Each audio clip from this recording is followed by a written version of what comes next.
sortant des vestiaires, Auxerre n'a certainement pas oublié sa large victoire 5-1 face à Caen la journée précédente.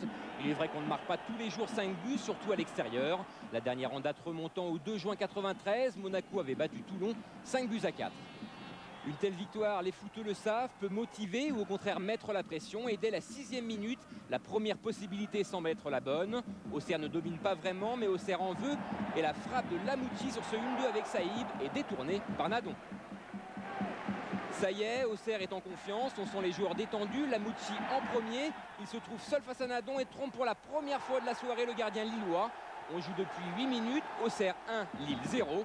A noter que la passe décisive est de Corentin Martins.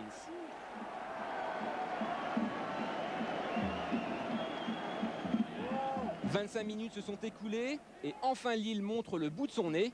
Mais la tête du Lillois n'inquiète absolument pas Charbonnier. Ensuite, plus rien pendant 10 bonnes minutes et d'un seul coup Lille accélère avec entre autres Farina. Frappe détournée, but et non, le petit filet sauve Auxerre. Le corner qui suit crée une nouvelle fois le danger, mais Charbonnier est bien présent. Nouveau départ pour Auxerre, c'était le titre de Lyon Républicaine ce matin, mais c'est aussi le titre de la 43e minute. Martins est fauché dans la surface, aucune contestation possible.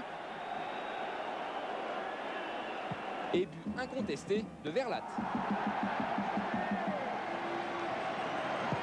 La deuxième mi-temps, en tout cas le début et la réplique exacte de la première. Martins donne de bons ballons, en l'occurrence ici à Stéphane Mahé. Et penalty, non, monsieur Garibian estime le contraire. Lille a eu chaud, très chaud.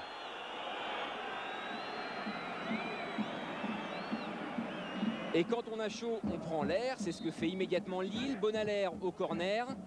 Sibierski à la réception, mais Charbonnier est encore très présent. Si vous ne me croyez pas, voici un autre arrêt, celui-ci au ralenti. Du reste, le gardien d'Auxerre se fera un peu mal en retombant. Dans le dernier quart d'heure, rien de bien intéressant. Le score est bien parti pour ne plus évoluer. Mais attention à Lalande, il n'a pas dit son dernier mot. Si finalement il l'a dit, mais à côté, score final 2-0 pour Auxerre. Charbonnier ne s'était pas trompé avant le match. Il fallait gagner ce soir pour être lors du match retour de Coupe d'Europe en pleine possession de ses moyens.